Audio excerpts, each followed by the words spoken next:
Hi, I'm bored, so I'm gonna reflect on my mental health studies, my mental illness studies, and put them online. So, I've researched a lot of psychology and mental illness. I even once thought about going to college to be a psychologist. Probably won't though, because if I can't get through high school, how am I supposed to get through college? Yeah, I'm failing all my classes. Oh well, I'll get it eventually. But yeah, also college costs way too much money. I don't know if I can afford that, especially since uh, my biological grandpa didn't pay his child support. We could have been like upper class, but because he didn't pay like $300,000. He also was an asshole to my step grandpa.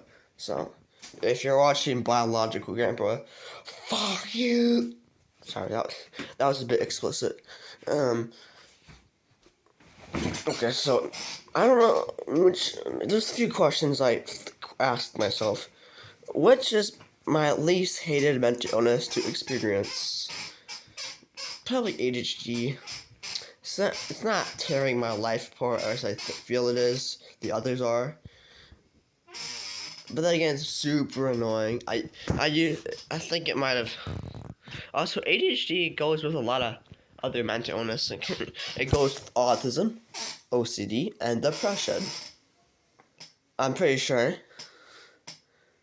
I was overthinking my ADHD so much. I'm pretty sure that's why I got depressed. Because I used to blame my bullying, me getting bullied, on my ADHD. Because let me show you something. I'm not gonna talk bullshit. I'm gonna talk real.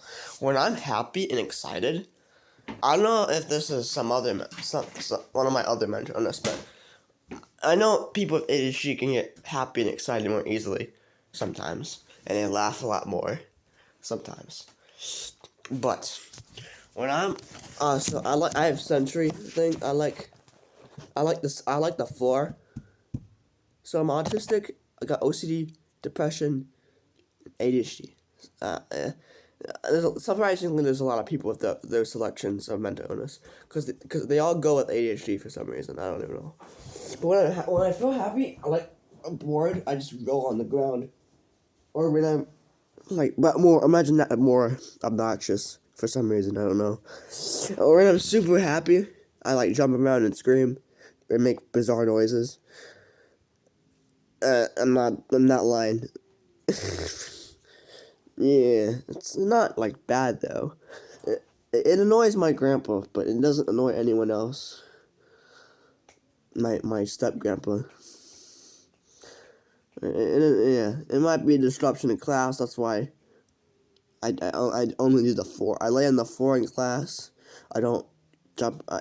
My classroom is pretty large, and there's only 5 kids, so I'm pretty sure I have the room to jump around. But I don't scream though. I don't scream. I can't tell what my favorite mental illness to research is because they're all very interesting, and I know I know more about some than others, but the one I know the least amount about is bipolar depression and uh schizophrenia. The reason I like researching those in particular. Oh yeah, no, the one I know the least about is borderline personality disorder. But yeah, the others I have clues about. ADHD, depression, and OCD I know quite a bit about. I've only met one person with BPD. My mom has bipolar. My dad was schizophrenic. That's why I researched those. Borderline personality disorder was really never a part of my life until I met someone, but I never seen him again. And I met him in the hospital, so yeah. And that's why I don't really research that. Although Mario does, according to Matthew Patrick on YouTube.com and the interweb, Mario from the Nintendo game series Mario has that disorder. Because, imagine this. you're just jumping around and you see this creature and you squash it alive and you're smiling. Yay! Doesn't that sound a little wrong? Yeah. No one. I agree with Matthew. Mario definitely has some sort of disorder of some kind. Enough about the Mario stuff. Let's talk about real things. And yeah, I have the mental illness I listed. So glad I made this video.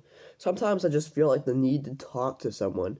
This is why I wish I had a brother or a sister so badly, because then I could talk to them 24/7. Okay, maybe that's a little much, but I need someone to talk to 24/7. And my grandparents, I don't like that much, sadly. So I can't really talk to them about anything, except video games and my research, but when I talk to them, I've talked to them about hamsters and mental illness way too much. They're kind of my special interest. Oh yeah, I forget to mention I have autism. Wait, did I say that already? I think I did.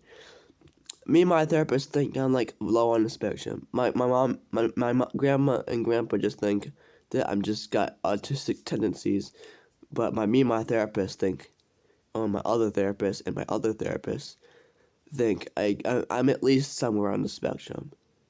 Which makes sense. It's a spectrum for a reason. Some people have autism like worse than others. Do.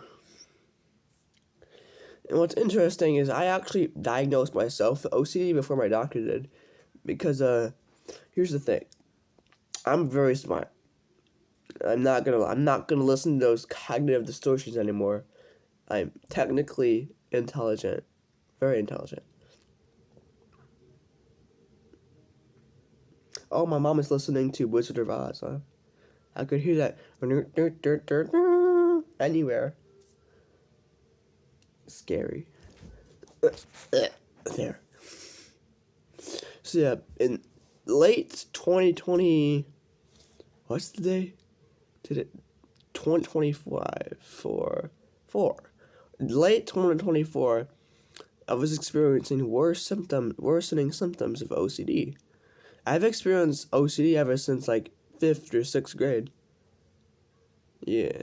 And it all started with writing. Now I actually okay, I'll get to that in a second. But yeah, I researched OCD. I found a bunch of I connected the dots and realized, oh, I got OCD probably because I got all these symptoms and they're very consistent. So then I talked to my doctor when I was hospitalized and yep, got OCD. I was right. Big brain moment. I know this is kind of a long video, but I'm posting this for my sake. I don't care if this gets views. I just want to watch. I just want to talk to someone. Probably gonna put it. Oh, you know what? I can label this as a Sped podcast episode 2. Why do I call it the Sped podcast?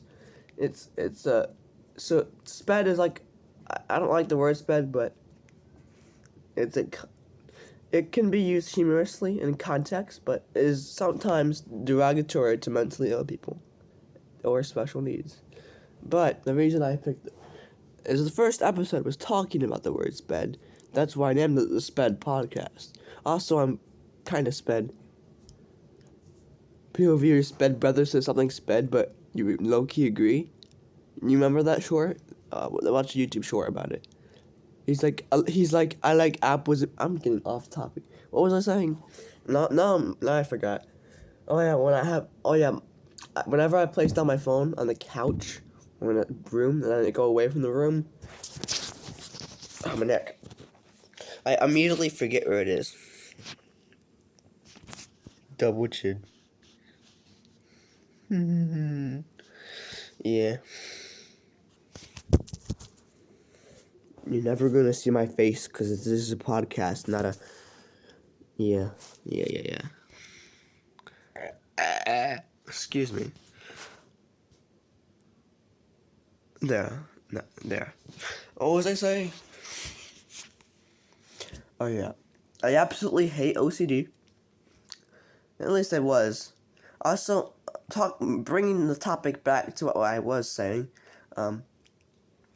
Back in the 6th grade, I had this compulsion and obsession where if the lettering wasn't perfect, I would have to erase it or fill in the gaps, fill in the circles. You know how a P in a lowercase e has like this space inside? Well, I would always have this obsession where I like have to fill it in. That's probably a very stereotypical yet not very known symptom, I guess, or compulsion. I mean, is the lettering, writing skills. I mean, writing obsession. Yeah, ignore my.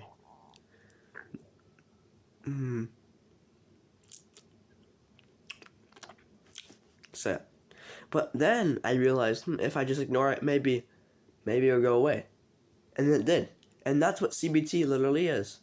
So I technically discovered CBT for myself before I was even hospitalized in 3 years. That's crazy. That just goes to show my big brain. It's not really big, it's wrinkly. It's not that large. It's just wrinkly, really wrinkly. One of my biggest fears is that, or it's not really a fear, it's more of an existential dread. The idea that I would possibly get schizophrenia in my early 20s. Because my biological dad, had schizophrenia really bad. Now, I can't tell if this is a positive symptom. No, positive symptoms of schizophrenia is basically the psychotic delusional symptoms of schizophrenia. Negative is more of the lowering your ability to do things. I can't tell if this is a positive symptom of schizophrenia. It probably isn't. It's probably just basic paranoia. But I do experience paranoia sometimes. So I feel like I'm being watched. Like there's this presence judging me all the time. Like, I'm watching you. And I see you doing what you're doing in the corner of your room. And I don't like it. I'm gonna watch you and stare at you. I don't like that.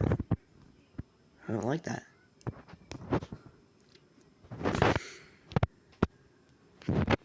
So yeah. It's not God, because I feel like God's a different thing watching me. But there's this other thing. I don't know what it's called. I don't know what it is. I don't know if it's real. But I feel like it's always. Like when I'm not talking to someone or when I'm in my house alone for like a few hours, then this presence appears. It's not here right now. But it will return eventually. I don't know when. I do know how and when.